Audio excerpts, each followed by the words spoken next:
Hello, it's been a while.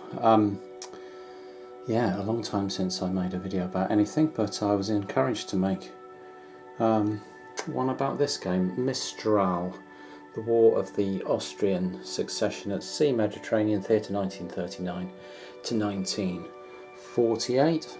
I say encouraged, not encouraged by anyone specifically or anything specifically, apart from the fact that this is one of a series of games which gets almost no coverage whatsoever. This is part of the Red Sash Games Sea Lord series. The smaller of the two series that they've got some non-series games, but they've got Sea Lord series, which has got 4 or 5 games in it, and they've got Lace Wars, which has got about 15, I think, in it. They are operational games covering conflict in the 17th and 18th century. By and large, and pretty much unique in that respect, so I thought I'd give it a try and try and make some film about it as well while I was at it. Like I say, almost no one has covered this stuff. Justin on his channel Just to Guard has done some coverage recently of gameplay of Armies of Roussillon, which is part of the Lace War series, one of the more recent Lace Wars games. And a decade or more ago, Enrico Calendale did a combined Lace Wars Sea Lord game of a very obscure conflict, Russian against Sweden, somewhere, sometime.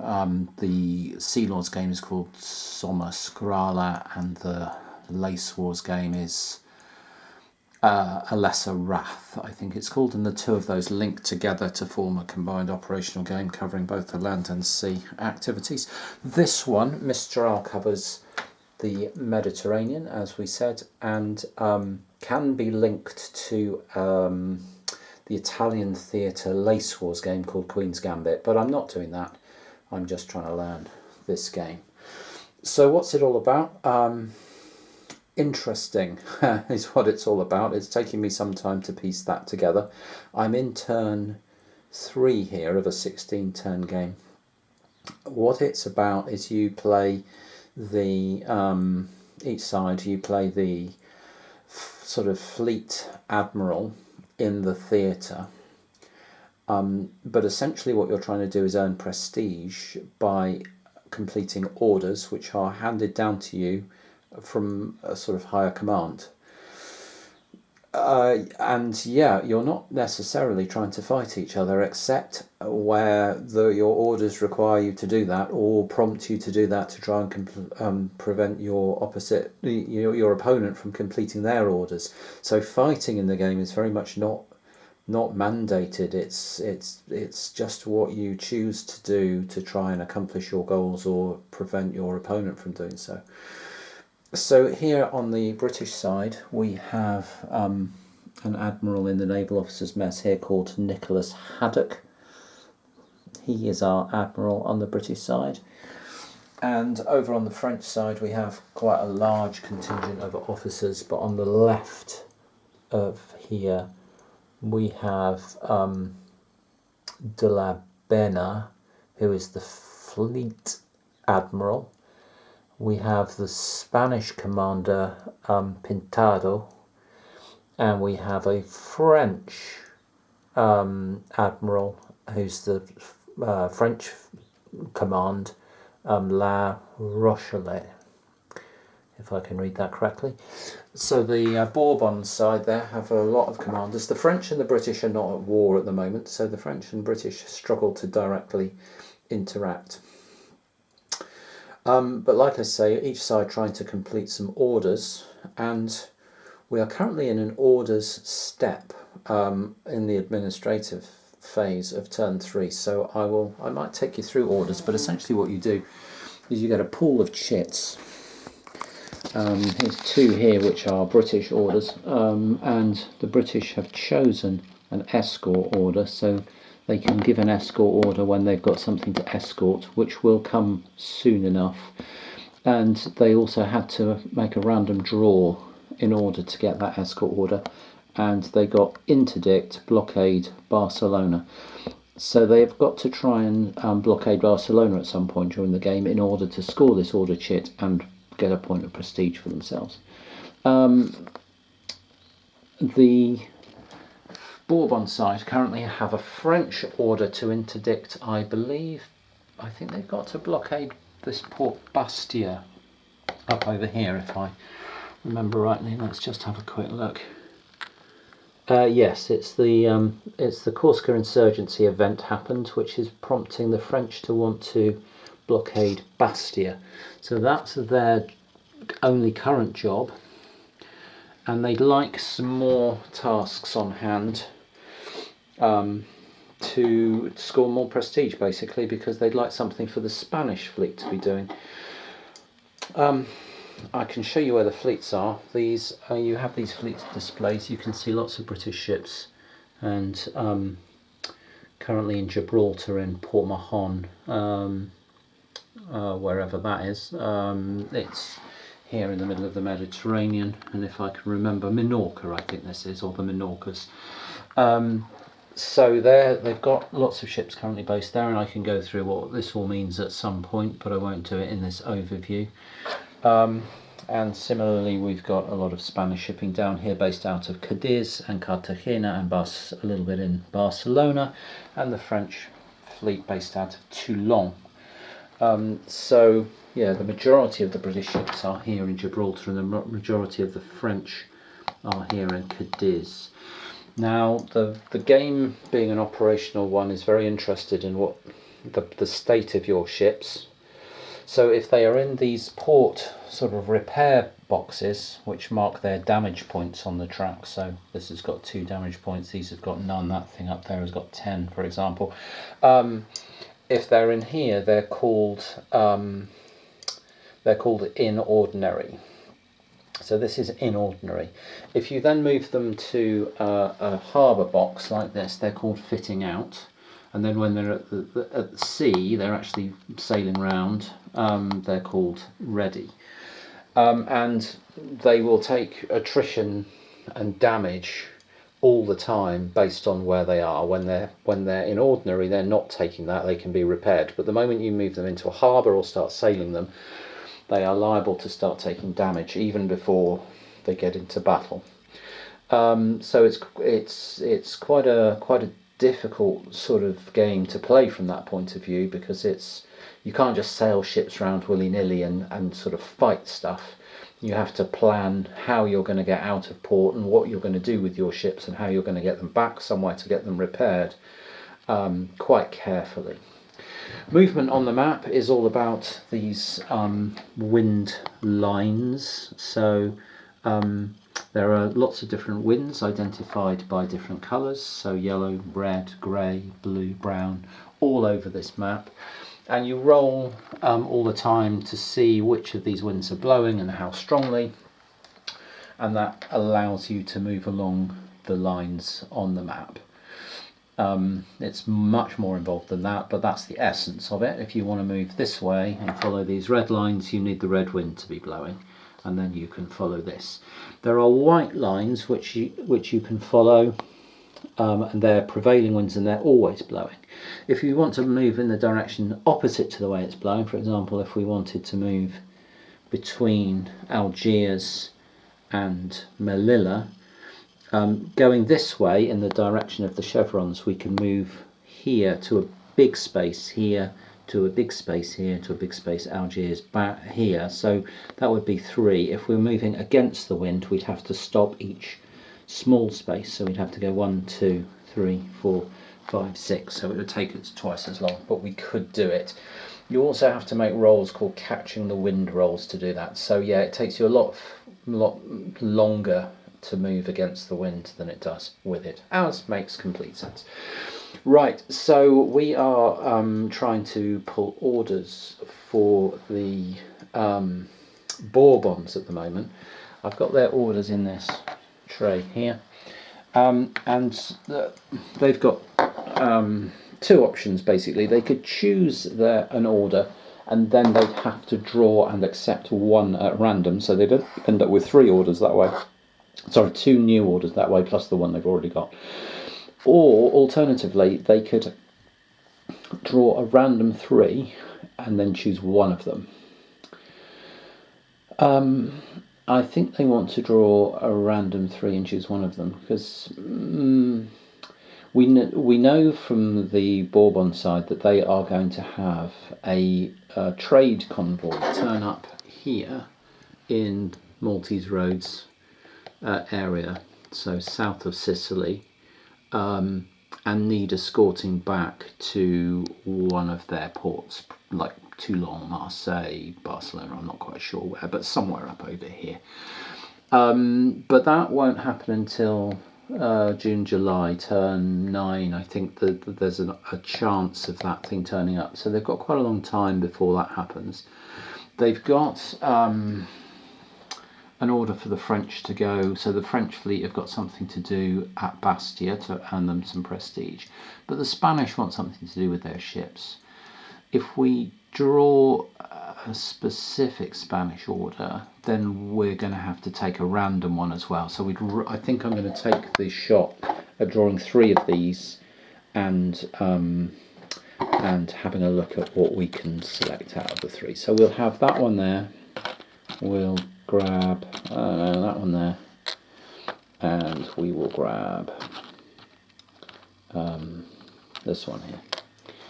So they have got an order for the Spanish to interdict the Straits of Gibraltar, well, based out of Cadiz here. That is very possible in terms of distance. The difficulty with that is that the Straits of Gibraltar causes a lot of attrition. If you are interdicting the Strait of Gibraltar, you take double the attrition on your ships while you're doing it, so that could be quite damaging. They've got cruise the Spanish coast, and they have got cruise the Adriatic as options. Okay, so cruise the Spanish coast, we get an orders book, which I'm going to reach for now and look at what cruise the Spanish coast requires them to do. And it says, oh, I'm going to have to look at all kinds of sheets and stuff to work out what that says, so I will come back in a second and let you know. Okay, so just look these up. Cruise the Spanish coast. I didn't bother looking at cruise the Adriatic. Cruise the Spanish coast seems like the obvious one to do here, since we've got a large fleet based in Cadiz already. And cruise the Spanish coast means we have to sail from Cadiz to Barcelona and back. So we'd have to come from Cadiz through the Straits of Gibraltar, up the Spanish coast here to Barcelona up here, and then make the return journey as well. Come back. Once we've done that, we will have successfully cruised the Spanish coast, and we can score that order for a point of prestige. So we are going to keep that one, cruise the Spanish coast. We'll throw the other 2 back in the cup, and that will be the orders phase done. Now I'm going to work out what to do for the rest of the administrative phase here. Okay, I've come into turn 5 here in Mistral by Red Sash Games, and the British have a flotilla. You can see flotilla A here, ready to set sail. It's got an admiral, it's got an orders chit, it's got some auxiliaries attached to it, and it's got 3 squadrons, squadrons A, B and C, and they've got some damage on them, 2 and 3 points of damage on them. So I guess one thing to point out is that we started prepping this flotilla on turn 2, and it's now ready to sail on turn 5. And the reason for that is because the turn's split into 2 segments, the operations phase and the administration phase. The operations phase is where you sail around and fight stuff and determine what the winds are and where you can go and all that. And the administrative phase is the logistical bit, where you repair ships and move them around and move them in and out of dry dock and all that stuff. And the way this administrative phase is structured, you can't get everything you want to do all at once, because the stuff comes in the wrong order. So if you've got stuff in dry dock, you can take it out of dry dock down here. I've had to make some amends to this because there's errata, but return squadrons from in ordinary happens down here. Putting squadrons into formations with admirals, so forming them into fleets as such, forming them into flotillas that can sail and do stuff, happens up here. Giving those flotillas orders happens up here. So, you know, you want to take things out of dry dock, form them into formations and give them orders. Well, that's a turn here, and then next turn you can do this bit, and then the following turn you can do this bit, give them orders and assign them auxiliaries. So we started preparing that flotilla in turn 2. It was ready to go by the end of turn 4, and now we're at the beginning of turn 5, and they could set sail.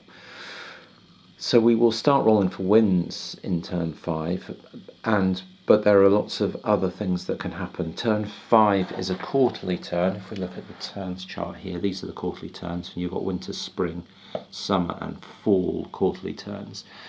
And you get more events that tend to happen in the first turn of each quarter, so I've got to be quite careful because there are trade convoys that can start to appear. There are events that can happen, so I've just got to be a little bit cautious and make sure I take my time and understand everything that could happen in this quarterly turn, because not only are the quarterly turns busier, but the spring and summer quarterly turns I think are busier as well, and we've got pirates on the map that may come in to start sailing, corsairs and privateers and stuff that may start sailing, and I can't quite remember whether they start in spring or whether they start in summer, so I've got lots of stuff to check. But the British have got a fleet with an order ready to go. I happen to know that's an escort order, but the other player wouldn't know that, but they're ready to escort something, and they're hoping that their Levant convoy arrives here outside the Straits of Gibraltar quite soon, and they can escort it through the Mediterranean over here, and that will earn them some prestige. The French have a flotilla ready to go as well with an order. They're up here in Toulon, and they're getting ready to go and blockade Bastia, and that will earn them some prestige. The Spanish have got a flotilla together as well, but it doesn't have any orders right now. They're considering what to do with it. They'd quite like to do their cruise the Spanish coast from Cadiz up to Barcelona and back. But they're going to be a bit circumspect because they know there's a big British contingent in Gibraltar, and they're not quite ready to fight that. They've only got 5 ships of the line, and they know the British have more. So they're going to wait for an opportunity and see what the winds do, rather than commit to that order right now, because once they've committed to it, they either have to do it or fail it. So they're going to see if they can wait for the British to show their hand before they commit to that order, and they might actually draw another order as an option in this orders phase, or pick one or something like that. So yeah, that's where we're up to. So I'm going to start rolling some winds. I'm not going to do it on camera, but I'm going to show you, I probably won't roll it on camera, but I will show the process. So for the winds, we roll on this wind table here. And we're in spring, so we're rolling a d10 on that table essentially. And some of these winds are contra winds, which means they can't both be blowing. If one is, then the other one isn't.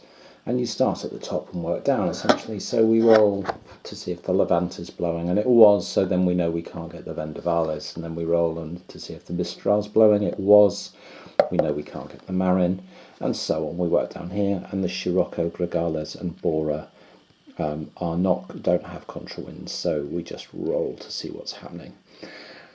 And then we come over onto this table and we look at spring, and we look at the wind that we've rolled to be blowing, and in this case the Levanta was blowing, so we roll a d10 on this table and we get We actually rolled a 6 and got gale force 10 winds, and then we rolled to see where that gale force has started. And again, we work down here only for winds that are blowing, but if they're blowing, we roll to see if they're at gale force, and then there's a separate roll on the map to see where the gales are originating. So we have ended up with the Levanter wind blowing. That's these grey winds which tend to run from up here around Palma, but they start there and run, sort of tend to be running in this direction out to Gibraltar and then Cadiz and up there off the coast of France or Portugal. And we have a gale force 10 marker in here because that's where I rolled. You might be able to see a G0 to 1 in there and then a G 2 to 5 in there and so on with the grey icon. So we rolled a starting location here. So there are currently gales here. They're force 10, so they've got a radius of 2. So they're extending quite a long way.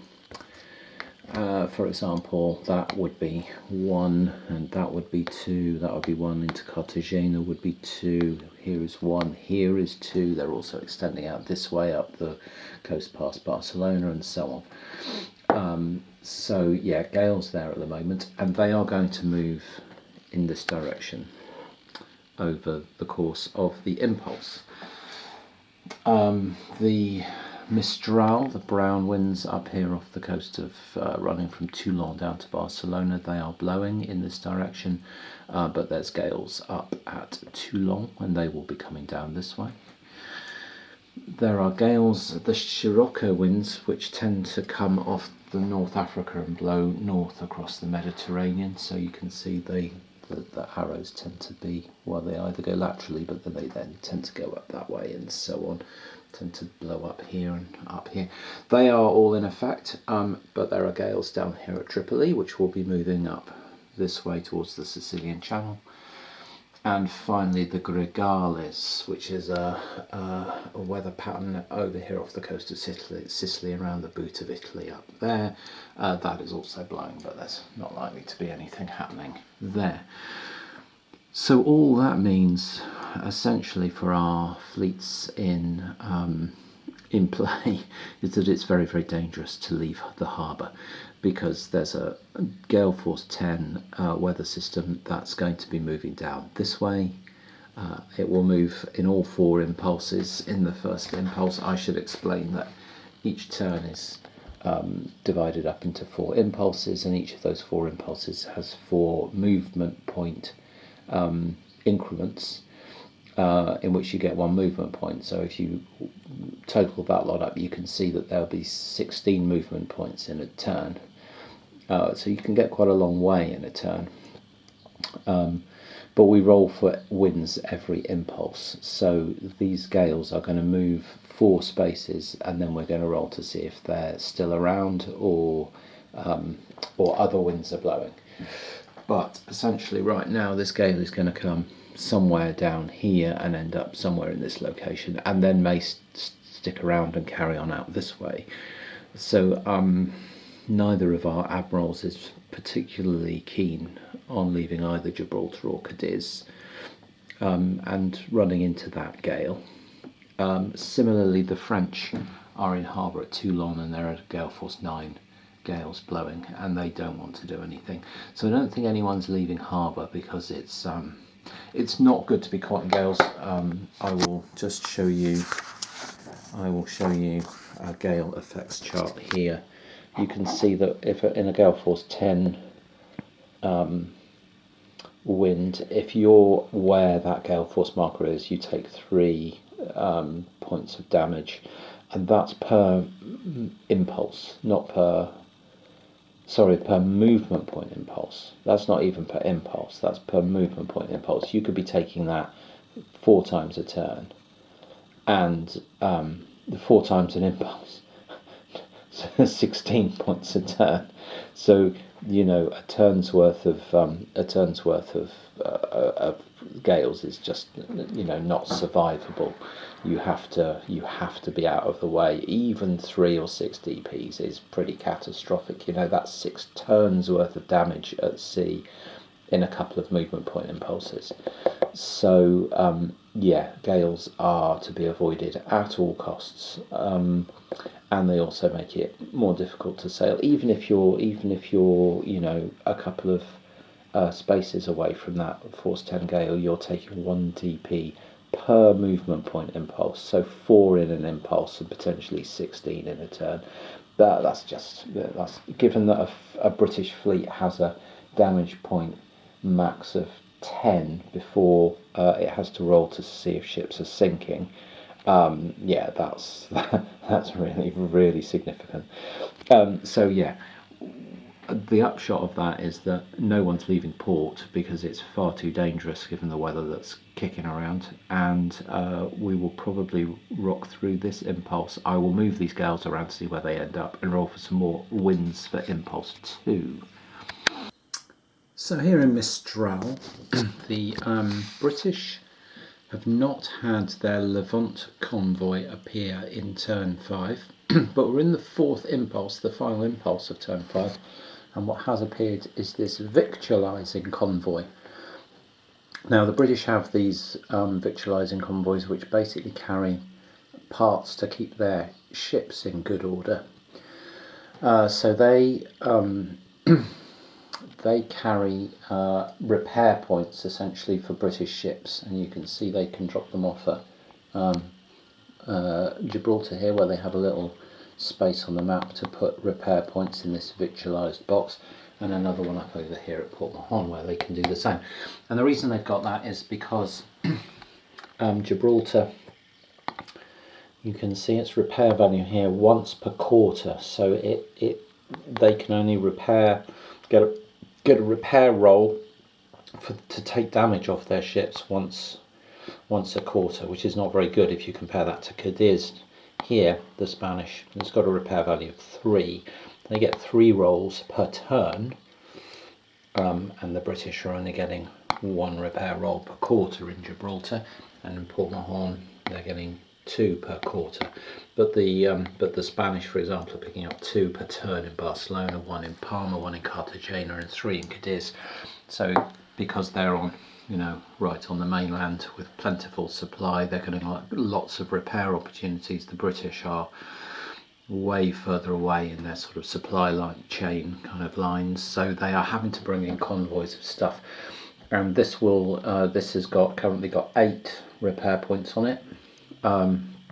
It got formed in the first turn, and it can pick up, you can add 2 per turn, and then you can start, once you've filled it as much as you want to, you can ask for it to arrive on map. You can say it's arriving on map, but then you have to roll for its arrival, and it gradually gets more and more probable until it arrives.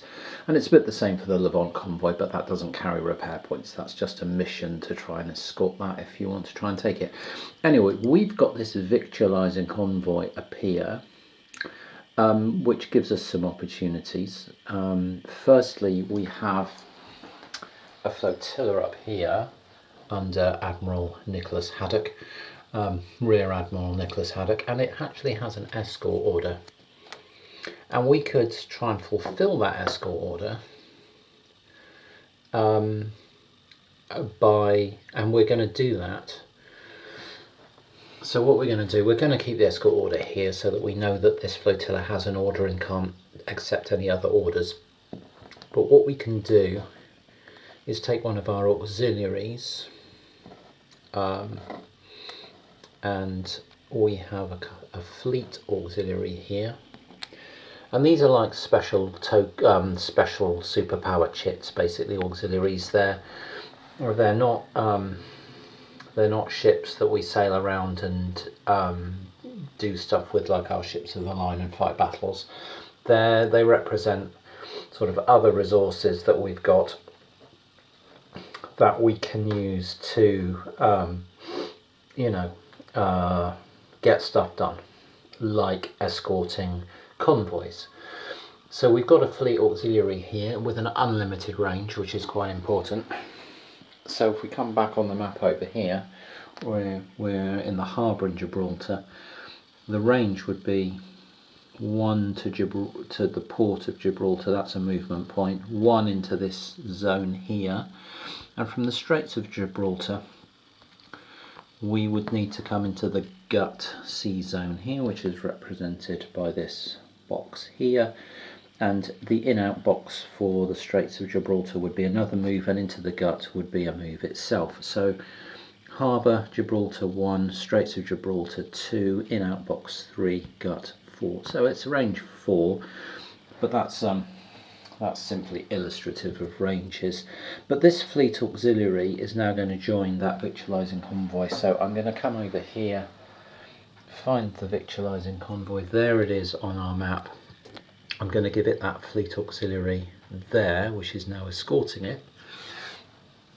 And we are now trying to conduct our escort mission. Technically, the Spanish could try and sortie out of Cadiz and deal with this, try and inflict damage on this victualising convoy. But the Cadiz force doesn't actually have any orders at the moment, and so it's debatable whether that's worth doing, because it wouldn't actually get them any prestige at all, and prestige is how you win the game. So they probably won't do that. And I've not rolled for the winds yet this turn. I rolled to see whether the victualising convoys arrived at the beginning of the impulse, and the next thing to do is to find out what winds are blowing, and therefore what trouble we're in terms of trying to sail this convoy anywhere. So let's do that. Okay, so on the winds, we've got no gales in this area. The Levanta, the grey wind that blows east to west, is blowing, so the red is not, and that will also cancel out the prevailing winds going the opposite direction, so it'll make it very slow going. So we'll have to see what we can do in terms of moving our convoy. And the Mistral is blowing up here with gales out of Marseille, and over in Italy the Gregal is the pink wind up there is blowing. So nothing down in here in terms of gales to worry about. We've assigned an escort to the convoy. I hope I did that at the right point in the turn sequence. I will check, but I think we're going to start moving. Just make sure I'm doing this all in the right sequence, and then we'll get going. Well, I checked, and I am doing it correctly, that auxiliaries can be tasked at any point during a movement point impulse. So we're in movement point impulse, or movement point increment 1, and so we've got moves to do. So in increment 1, this convoy doesn't move because it has a movement allowance of 3, which means it skips the first one and moves in 2, 3 and 4. So in impulse 1 nothing's going to move.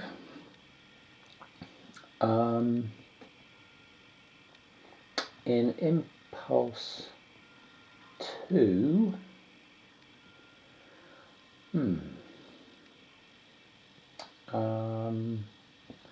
the other thing is they're always spotted, so I was wondering whether the Spanish want to spot. I don't think the Spanish have got any great way of interfering here. So let's just crack on and not try and second guess the Spanish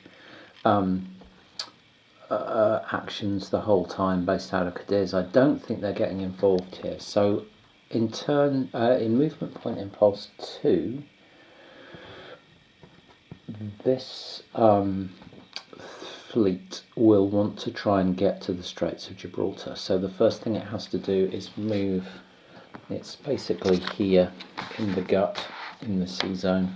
This box here represents this box here, so it's here, and it wants to try and get out to the Straits of Gibraltar. So it's going to join the out box there. And that's its first movement point. In movement point increment 3, it has to roll to try and get out into the Straits of Gibraltar, and there's a red and grey icon here and the Straits of Gibraltar have a red and grey icon here, which means that that grey wind is in effect, but we have to try and catch that wind, and the way we do that is by rolling less than that number in on a d10. So we've got to roll a 6 or less to catch the wind, otherwise we stay where we are. And we've got a 4, and that means we have successfully caught the wind and got out of the gut towards the Straits of Gibraltar. Now there's another number here which is a 7, and we can end up in the wrong place. So we can end up somewhere we don't want to be by having gone in the wrong direction. And I think it's a 7 or more, and we've got a 1, so that hasn't happened, and we have successfully sailed to the Straits of Gibraltar out of the gut. So now we've got to try and get to Gibraltar next turn. So let's move on to movement point impulse 4, and the victualising convoy. You can see that on the map there's a red I can't find my tweezers, they're way up over here. You can see up on the map there's a red line going in that direction. When a seasonal wind, this is called a seasonal wind, when it's not blowing, we can use these, but we have to catch the wind to do so. So this white wind is not blowing because the grey one's going that way, and the grey one going that way would mean we'd have to come here from movement point and here from movement point. But I think we can just sail into Gibraltar if we can catch the wind. I think we need a 4 or less to catch the wind. So let's give that a go. And we've got an 8, and we've not managed to do that, and we're going to be stuck in the Straits of Gibraltar.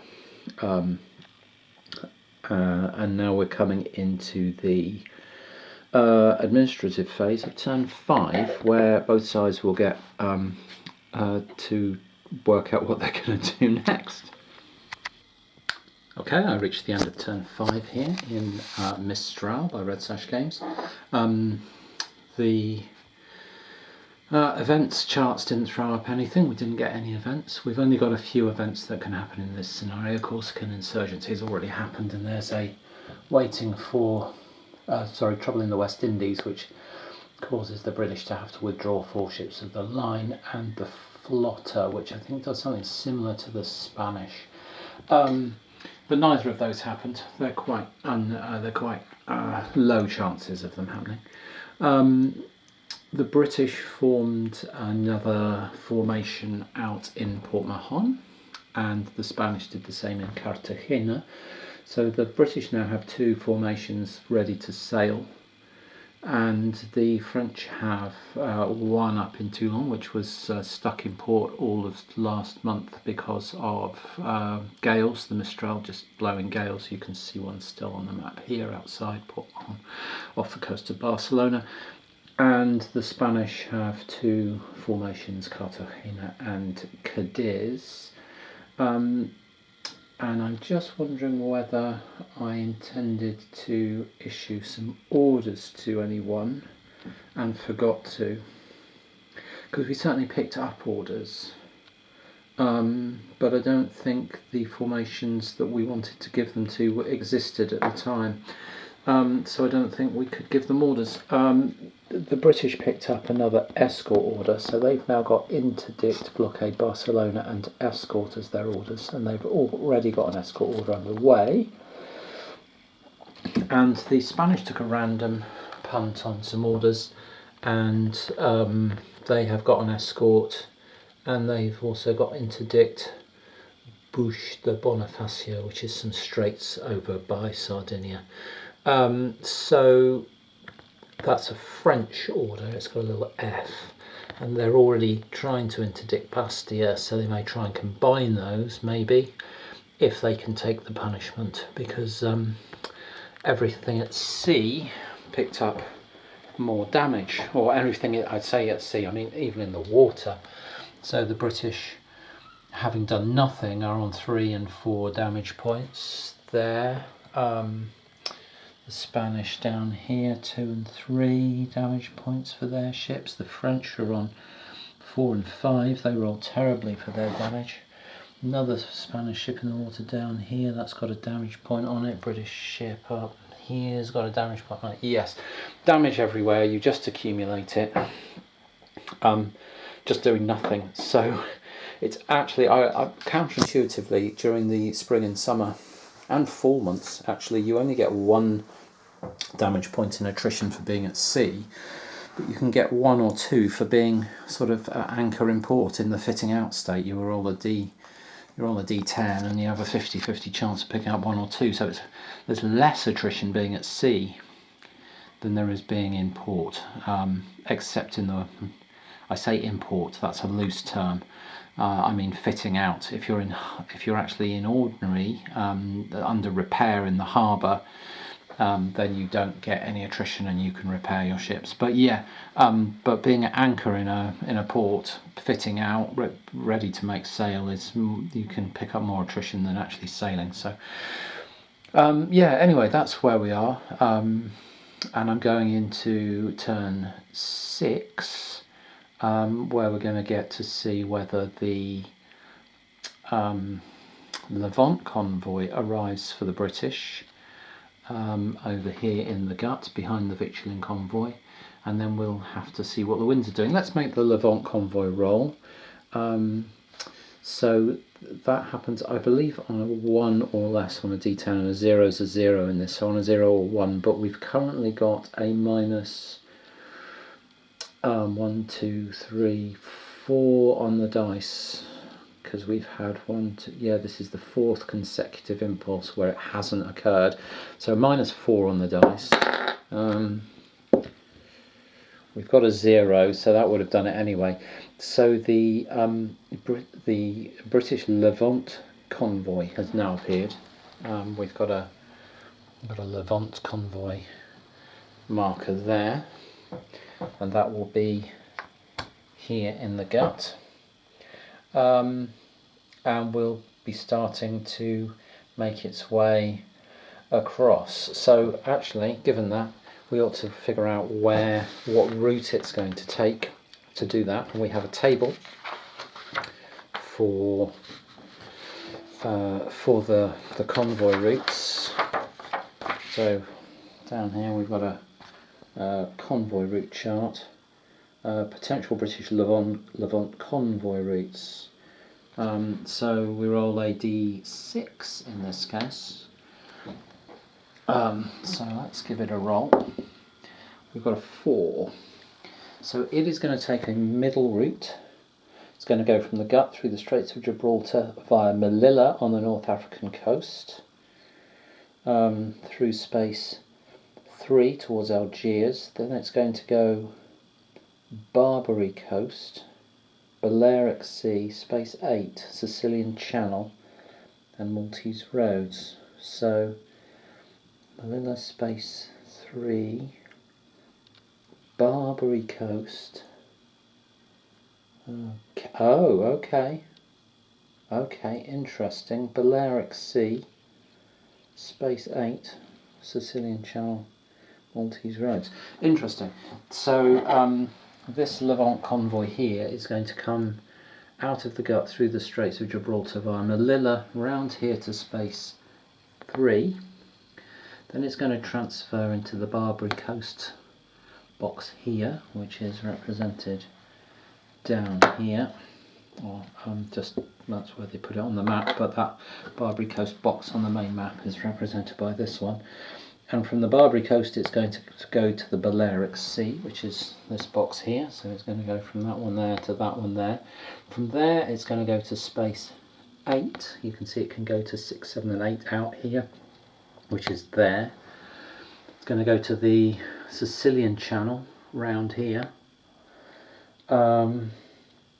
Space 27, so it's then going to come down here. And then from space 27 it's going to go into the Maltese roads box here. Okay, so that's the route it's taking across the map, and I will put that 4 next to the victualling convoy. Sorry, the Levant convoy. I will say its order is 4 because that tells it. That reminds me what route it's taking. So, yeah, fun. Right, so the Levant convoy has appeared and we know where it's going, or the British know where it's going, and now we are rolling winds for turn 6. I'll come back in a bit. I'm not going to do a blow by blow. I'll come back in a bit when something noteworthy is happening.